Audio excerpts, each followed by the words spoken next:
A wife is her husband's housemaid. If she disobeys, it's divorce.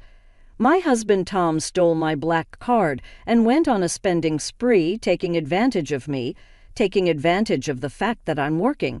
They're vacationing abroad. I can't stand being disrespected like this. Sure, I replied, seething with anger, and while brushing off his call, I began to hatch my frightening revenge plan.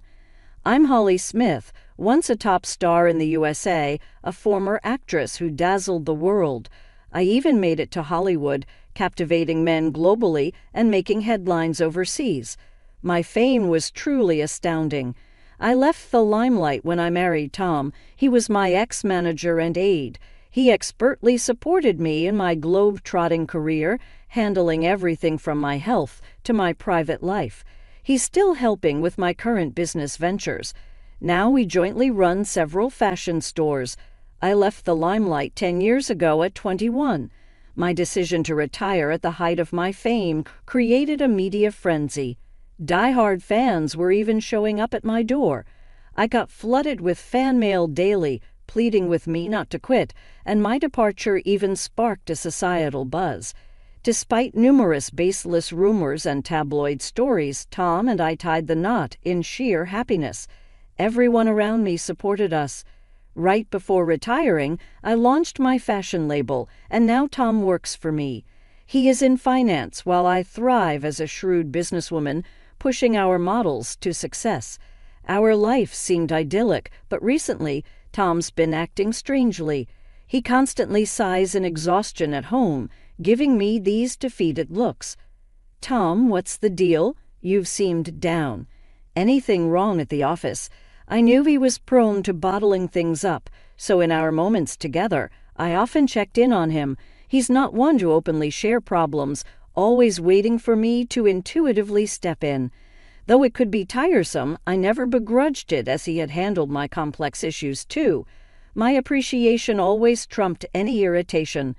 You know, I'm sick of being the sidekick, always doing what you say, he blurted out unexpectedly, catching me off guard. What's this all about? You've never mentioned anything like this. Tom often lashed out at me with his words. It was a sign of his frustration being misdirected.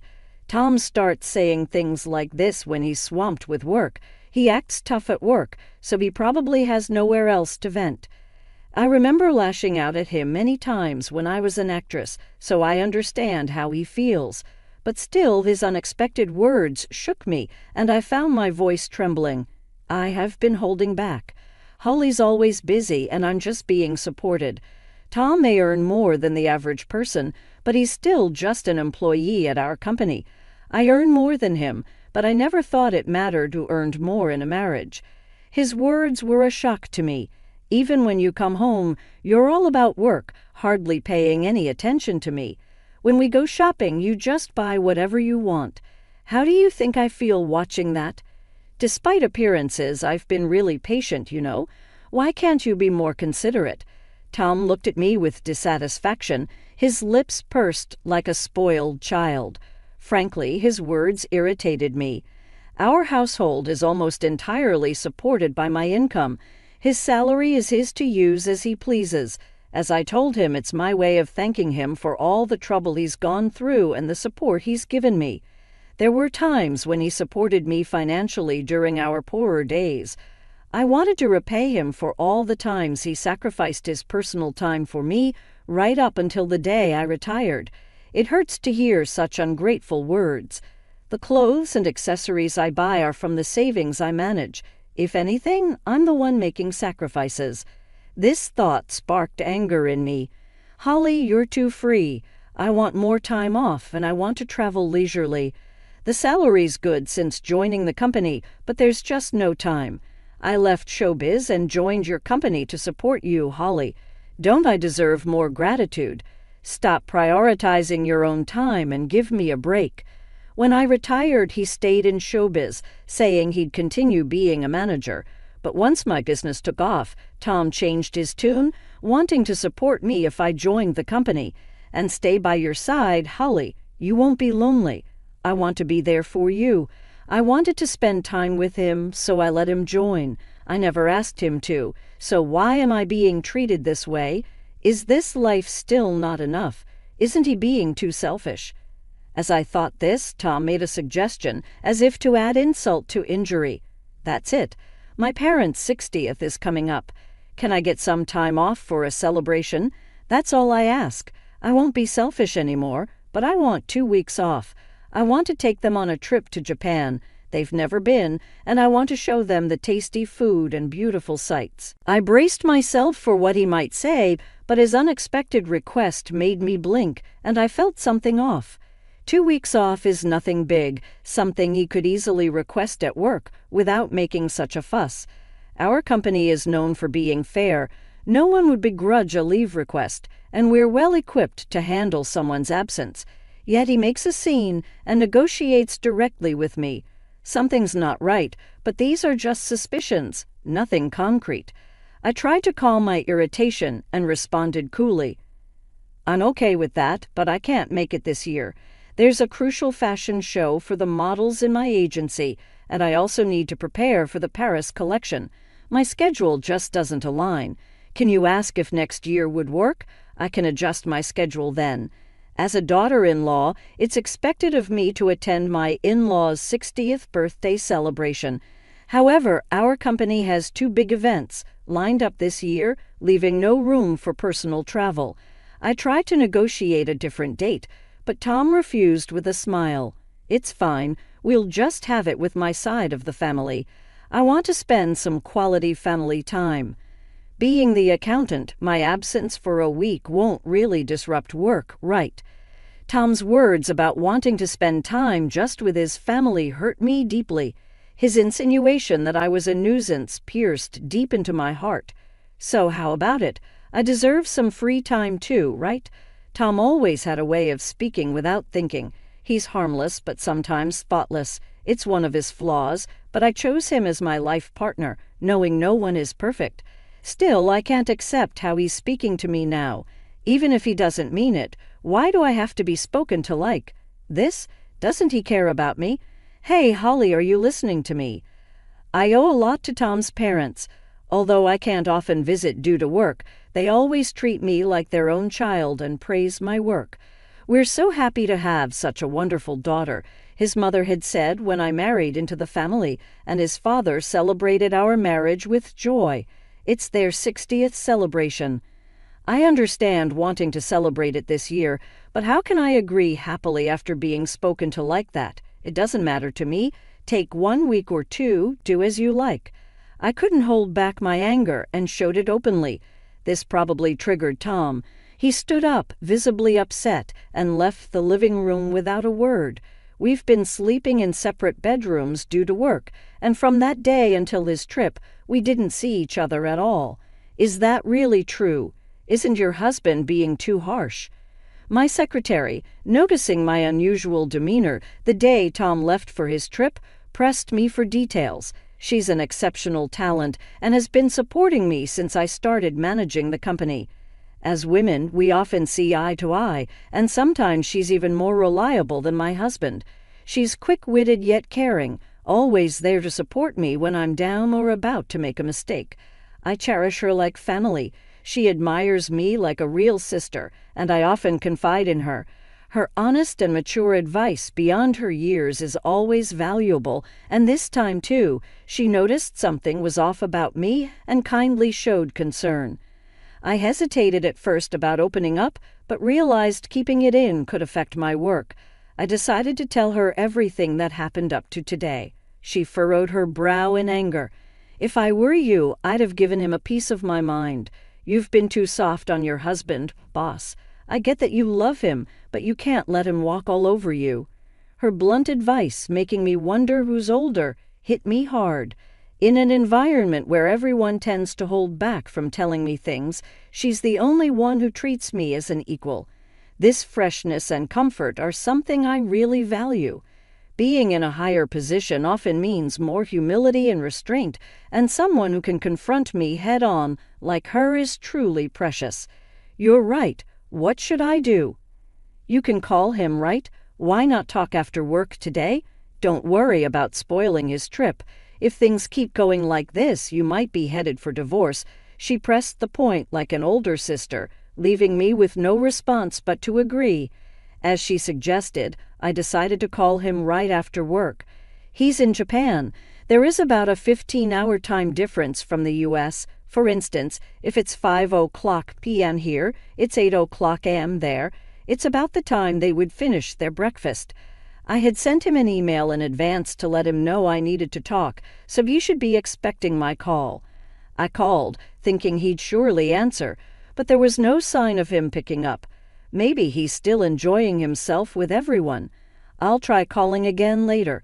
I tried calling every 30 minutes, but still no answer. Worried, I contacted my mother-in-law to check on him. "Hello, Holly, you must be tired. I'm sorry we went on this trip without you. We told Tom we'd prefer you to be with us, but he insisted. I knew from Tom that his mother used to be a strict educator, but now she's much softer and always shows concern for my busy life. Never mind, we're so busy at the company this year I couldn't make time. I'll definitely make it up to you next year, okay? Oh, don't worry about it. Just having this wonderful trip as a gift from you is more than enough for us." Her kind words, like smiling, struck me as odd. "Wait, a gift?" I asked, puzzled by the unfamiliar term. She seemed surprised by my question while expressing surprise. They explained the situation to me. "Oh, isn't it? Tom told us this trip was fully paid for by you since you couldn't join." What I couldn't help but shout in surprise over the phone, my mother-in-law realized I didn't know anything from my reaction. She hurriedly connected her words. "Isn't this the trip Holly arranged? Tom paid for everything with Holly's card, so I thought it was from you." The trip included Tom's parents and his sister's family, 5 people in total. The flight alone costs about $1,000 per person minimum, including other expenses. It easily exceeded $10,000. It's outrageous to use such a large amount without consulting me, especially since I usually cover living expenses. Tom doesn't gamble or smoke, so his salary should be intact. He definitely earns enough to afford such expenses, yet he didn't. With him not answering my calls, my anger started boiling. My mother-in-law, noticing my state, spoke with concern. "Holly, are you okay? We'll pay back every penny." Tom insisted on covering everything, which seemed odd. "My husband and I decided to pay you back later. We miss you and plan to visit you. This trip might be based on a terrible plan." Thinking so, my mother-in-law continued to comfort me. "You're not at fault. It's also your 60th celebration, so please use that money for your enjoyment. I'll definitely get Tom to pay for it, but could you tell me more about the trip's planning?" I was wondering what Tom was up to. I realized this trip must have been carefully planned months ago. Tom was using me without my knowledge. At that moment, I started to suspect him. Then my mother-in-law shared a shocking truth. The trip was actually proposed by Tom's sister and her husband. To my surprise, it was Tom's sister and her husband, who always criticized me, who initiated the trip.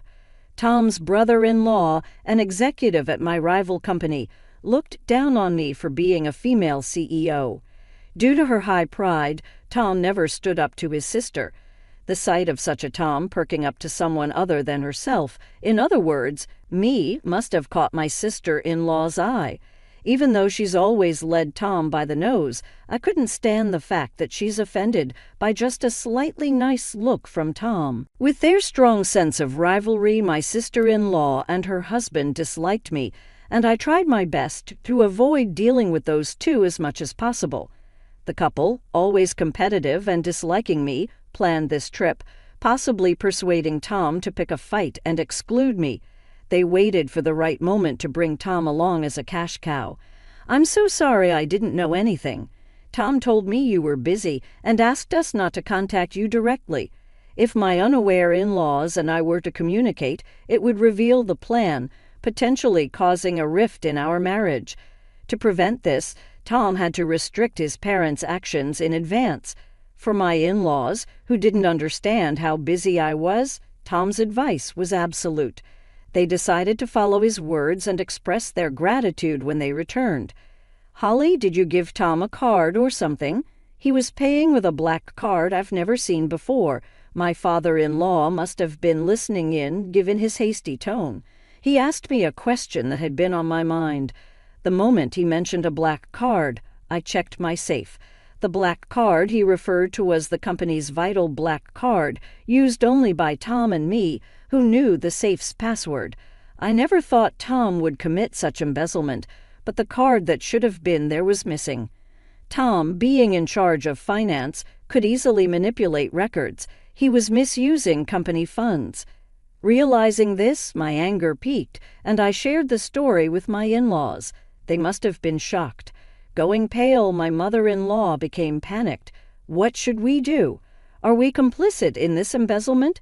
We'll return to the with Tom immediately. We're as guilty as he is, even unknowingly. We'll accept our punishment once we're back, my father-in-law, a man of strong responsibility, said. I shook my head, refusing his words. It was all engineered by Tom's sister's family and Tom. My in-laws weren't to blame. I couldn't punish them. No need for that. You were just manipulated by Tom. You're not at fault, but I can't let them off the hook. We don't need punishment, but could you help me with something? What I've turned a blind eye to Tom's actions until now, that's my fault. He's taking me for granted, thinking he can get away with just an apology. This isn't just a marital issue, it's a company issue. We need to teach him a lesson. All right, we'll do whatever we can to help. So we started plotting a revenge plan. Surprised by my own cunning, but my love for Tom had died. Now only hatred and anger were surging through me. Initially, my in-laws were hesitant about this horrible plan, but they also have Tom's responsibilities as parents, and finally they resolved themselves. As parents, they agreed to be my allies. Amidst this meeting, Tom unexpectedly called.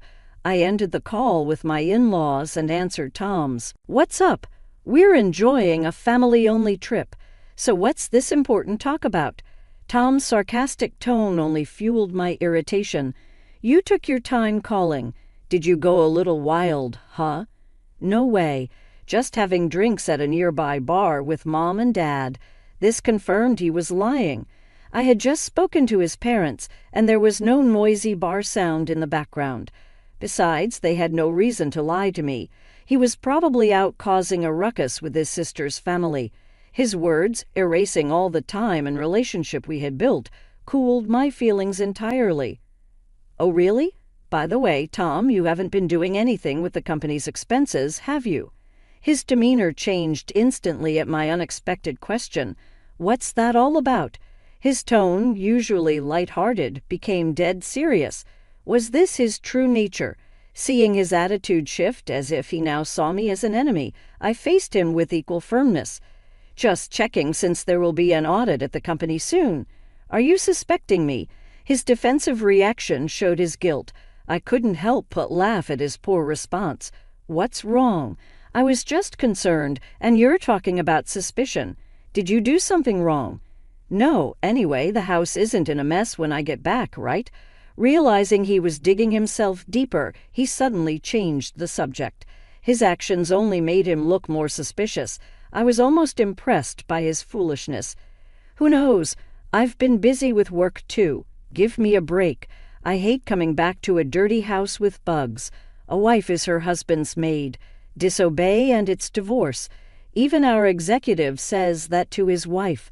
Looks like I might have to do the same, right? You wouldn't want that, so keep the house clean. I had never seen him getting along with the executive. His current words were probably all his own thoughts, but aware of his weaker position, he used the third person to express them. His patheticness made me sigh. Sure, I'll keep that in mind. There was no need to talk to him any longer. Tom clearly looked down on me, even embezzling company funds. Embezzlement is a serious crime, and I could take him to the police. No mercy even for a spouse. After ending the call with Tom, I immediately phoned a certain place.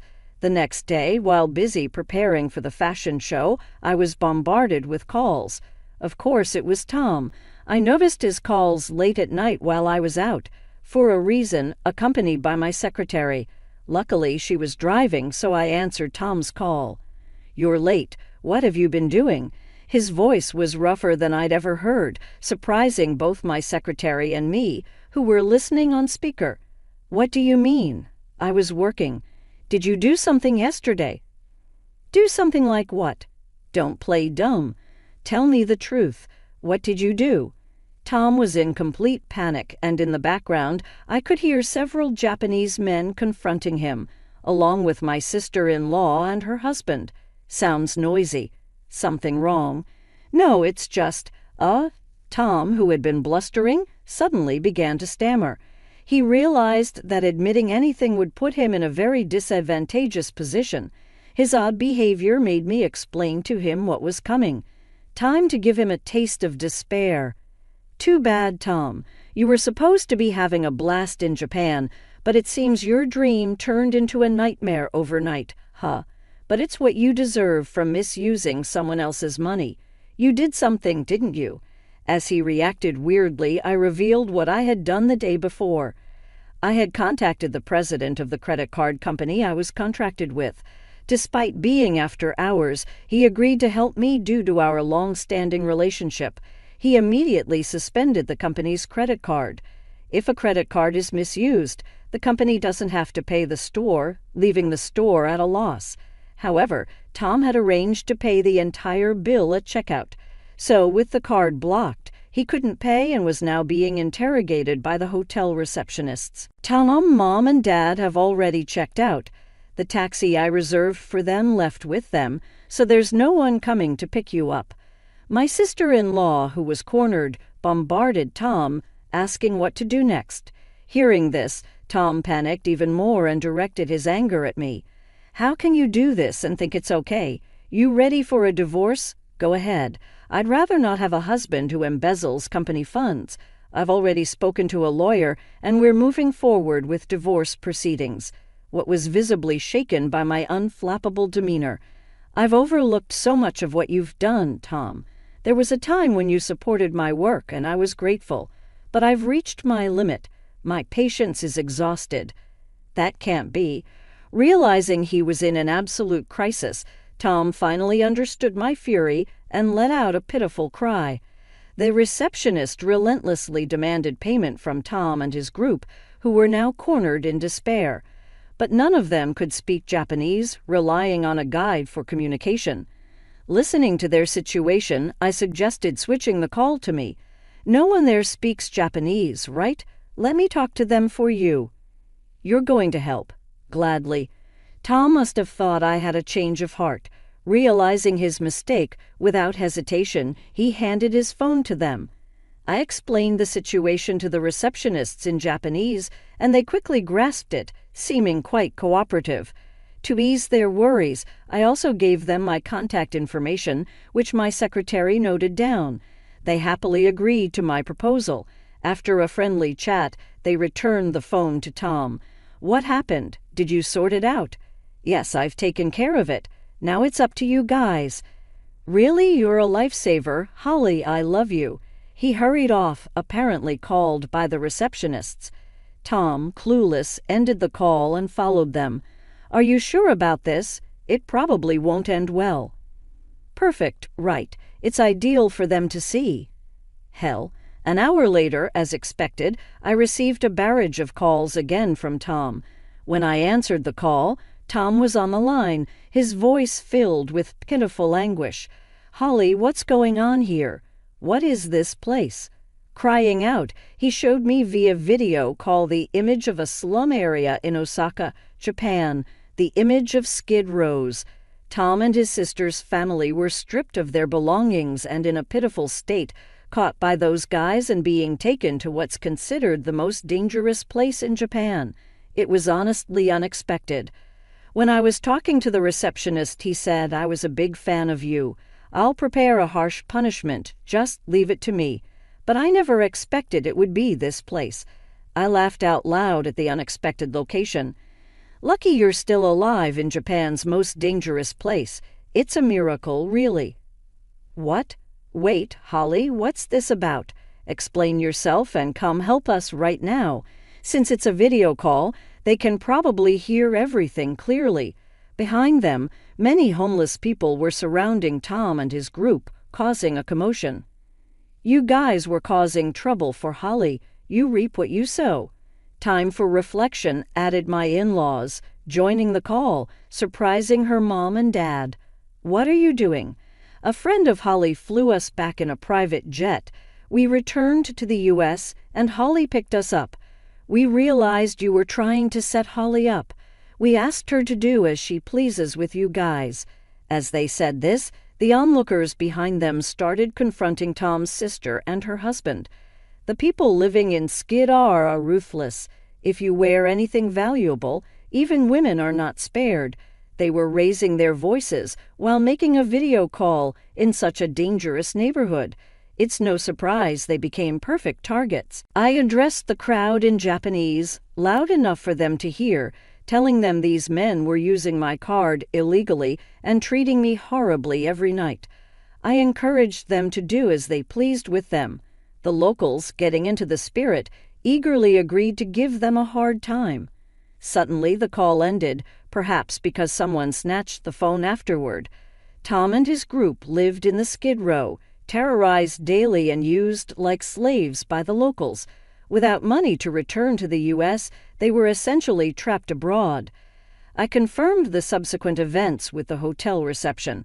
Apparently, an acquaintance of the receptionist is a boss in the Skid Row, and he agreed to take care of Tom and his group in exchange for me treating him to some good liquor next time, assuring me not to worry. The deal was made under the condition that they would be protected from life-threatening situations. In return, I agreed to sing at that hotel for the first time in a long while. Following this, I successfully got my revenge on Tom and his group with the help of the men from the hotel. I also managed to divorce Tom. I felt refreshed and have been enjoying life with my in-laws. Tom's sister and her husband were fired for unexcused absences from work. Their phones were taken by the locals, leaving them without a way to contact anyone. My in-laws explained the situation well, so it didn't become a police matter, and no one seemed to care about them. Thus, my ties with Tom were completely severed. Since then, I've been focusing on work and living a happy life. Occasionally, I call the receptionist to check on Tom and his group. They're still living in hellish conditions, but I don't feel sorry for them. I asked to spare their lives, and I'm enjoying my life to the fullest.